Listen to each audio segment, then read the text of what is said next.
Hi, it's Red Snapper, and welcome to the Showgirl's Closet. Hey, Happy New Year. I am doing something different for this first episode of the new year. You won't always see me dressed in the outfit the entire time, but I thought, hey, it's very cold in many parts of North America, so this is a fun way to kick off the new year in full costume, except for jewelry. And I'll talk about the pieces of this Snow Queen outfit. Now, the Snow Queen had a crown initially that was made by Vivian Vermouth. It is made of hot glue, which is amazing, and it looks fantastic. We have a great photo that you can see. I can't find it. If I can find it somewhere in this showgirl's house, then I will show that to you in a later episode. Snow Queen was one of the acts that I would do for Nearly Naked Nutcracker. I believe the first time I did it was 2015, and then I did it again in 2016, I think, and maybe even 2017. Oh my goodness. I may have done it in like 2013 as well. Anyway, Snow Queen is very experienced. I made the base for Snow Queen for the re-wedding, which I will show you that. And I had made my own skirt for the re-wedding, but I wasn't entirely happy with that skirt. I wound up getting an off-the-rack skirt for a later Snow Queen appearance. But I made the things that you're going to see, and I did some off-the-rack stuff, which is the skirt. The skirt's an off-the-rack Amazon special that I added rhinestones to because it needed a little bit of bling. You can see some differences between this skirt and the original re-wedding skirt. But we'll look at the different pieces that make up this outfit and how you can make the most of anything in your wardrobe and multi-purpose the thing, because re-wedding, but also Snow Queen.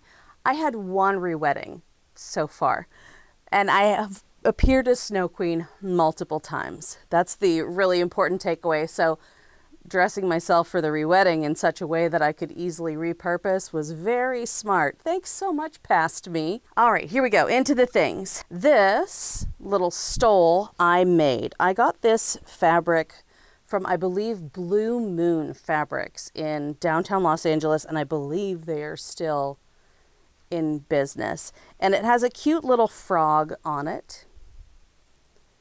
I would dance to Isn't She Lovely by Stevie Wonder, I think. That was the big thing. All right, so let's get this open. It's fun to open things like this when you're in gloves. All right. Ta-da! It's a really nice blue-tipped white fur. And I bought plenty of it because I knew I wanted to use it for multiple things. That's a great thing about buying things in colors that you like. Get a little bit extra and you may wind up making more things.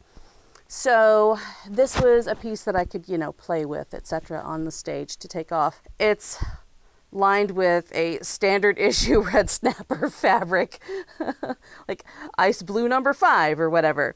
Really inexpensive poly charmeuse. And in order to pattern this, I bought another wrap off of Amazon in a different color. And I looked at how that was made, and then I traced the pattern so that I could get it just right. And it was constructed the same way. I did not take the other one apart. I just traced it onto paper on my floor. I laid it out and then traced the edges. And it's the same basic shape. And these can be a little imperfect. Know that the fur covers up a lot. So it's okay if it's not the most amazing thing. In order to sew a beautiful edge on fur, and I'll have more fur in the next couple of episodes, do a zigzag stitch right at the edge of the fur and make sure that you clamp all of this excess fur so that it is in the seam, like it's inside. You're not stitching over it. because then when you turn it inside out, boom, look at that.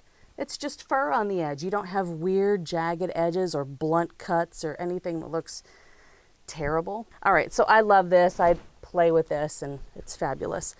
And speaking of fur, look at that. I made fur cuffs for these gloves. This is just spare fabric. I think it's lined with the same thing. I'll take these off in a second. But this sits at the top of the gloves. I didn't attach it to the gloves because these are off the rack gloves that I would buy from someone in downtown Los Angeles.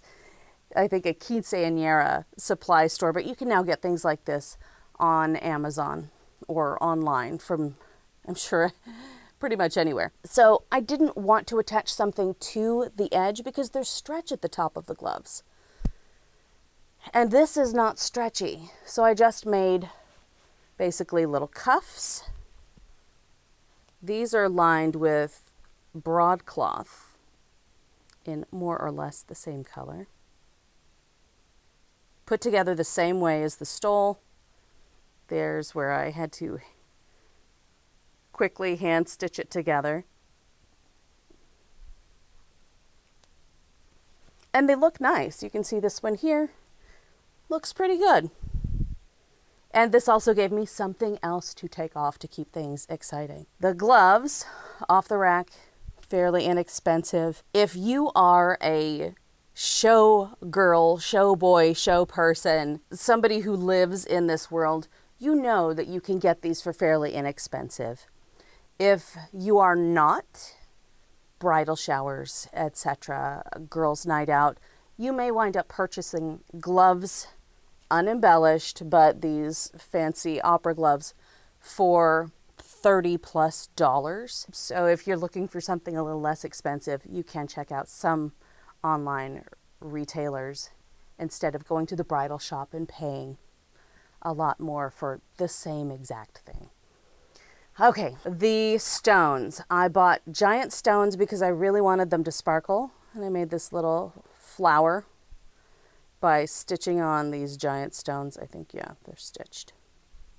They're also glued beneath so that they don't, no, they're not stitched. They're just glued on here, but I made sure that they were stretched out. I kept them on the cardboard fake arm that they came on so that they were stretched a little bit, and I made sure I put something beneath it so the glue wouldn't stick or seep through the fabric. I also used some very cheap clear stones and some cheap resin stones they're just like spots. They look like water droplets to me. And snow, hello, made of water. So I really liked that. I think I used Gem Tack. I may have used E6000, but I try to avoid the most toxic glues anytime possible. I would advise against hot gluing any stones on anything that will stick to your body at all, because I know I get very sweaty. I don't know about you, but I could bake that hot glue so that things fall off. And hot glue gets kind of brittle over time. I don't trust it to keep my embellishments in place for a long time. I've used it on ridiculous fascinators. I've used hot glue, but those don't bake on my head. And there is a risk with stage lights if things get too hot, or if you live in Texas and it's in your car, it can melt. We looked at the skirt. We looked at the gloves. Now the corset. This corset, I've had to loosen it. It doesn't fit as neatly as other corsets that I would make now would. I am at a different stage in life. It's been over 10 years and I am middle-aged. So metabolism has changed. Some things about body shape have changed. No matter what I do, genetics play a role in all of this. Like genetics have my, hey, eyes up here. Genetics have my hair at its natural color at this point in life, but also genetics have, distributed weight in different places after a certain point in life. But this corset, this is the coutil fabric itself. This is not a layer on top of cotillion. This is not fashion fabric on top of cotillion. This is actual cotillion that could be used inside a corset to give it structure. It is a very tight weave, but it's a decorative fabric. Now, my zipper is exposed. Nowadays, I would hide my zipper, but my zipper is exposed. I did the best I could with finding the right zipper. But I added stones. I bought so many stones in this color. So many stones. And I added stones on the little buds here. I think rose buds or something. I just added little stones throughout so it had some sparkle. And I think it looks great on stage, honestly. I'm going to show you the back view. Now it's a little open in the back. Just know, if I made this today, I would make it to fit this body, not 2013 body. I got my cotillion from Richard the Thread in Los Angeles. They're a big costume supplier for costume departments.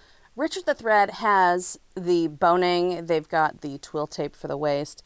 They have the grommets, they have fancy cotillion, they have plain old cotillion that I wind up using in most corsets. They have dyed cotillion. It's actually really cool. They have souffle, which is something that's used in ice skating costumes so that it looks like a lot more skin is showing than actually is. They've got a lot of really great stuff. It's a great shop. I love Richard the Thread. They're amazing. They also have some thermoplastics. I've gotten some thermoplastic stuff there. It's very cool. I think the last time I went back to Los Angeles for gigs, I stopped by Richard the Thread and did some supply shopping. Big fan of theirs. So that is the Snow Queen. I would load these gloves up with white confetti so I could make it snow. It looks really nice in front of a snow machine, which you can see in the photo that I have. It's so luxurious, very snowy. I love it. Maybe I should remake this and do a snow globe act. I'm not too sure. I haven't decided yet. Like, which acts do I want to rebuild? Which ones do I just want to let sleep in my closet? Because I don't know. Are you saying that you need to just let it go? Don't make me laugh. This corset's tight. I don't know if I should just do the next right thing and rebuild the corset, or... Do you feel like you're lost in the woods? Maybe I'm lost in the woods. Maybe you're right, though. Maybe I should just let it go. Let it go, right? Or rebuild. I don't know. We're into the unknown here. Anyway, with this terrible weather, I hope you're not frozen out there. If you are, I may be frozen too. Do you want to build a snowman? Okay, that's enough. Thank you so much to my patrons. I appreciate your support over on Patreon. And that is all I have for you. What do you think I should do? Should I let it go? What should I do? Should I rebuild the act? Are there any questions you have about how this was put together? Hit me up in the comments. I'd love to hear from you. And that's all for now. See me next time.